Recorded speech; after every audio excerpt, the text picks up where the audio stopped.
দাদু বাবার মূর্তি করে রাখি বাড়িতে।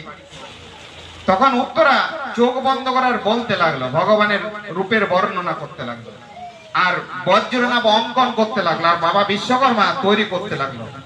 যখন বর্ণনা শেষ হলো তখন এবার উত্তরাকে দেখালো, বলো মা দেখুন তো, আপনি তো কৃষ্ণকে সচক্ষে দেখেছেন, দেখুন তো ঠিকঠাক হয়েছে কিনা।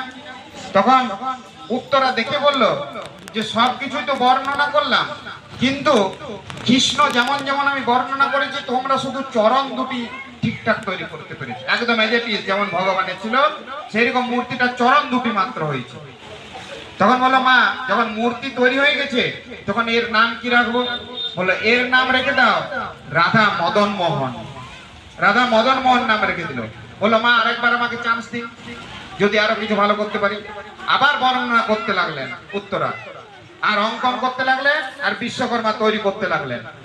এইবারে বললো দেখুন তো মা এবার ঠিক হয়েছে কিনা। আবার উত্তরা দেখলো, বললো যেমন যেমন বলেছি ঠিক হয়েছে, কিন্তু বক্র স্তরটা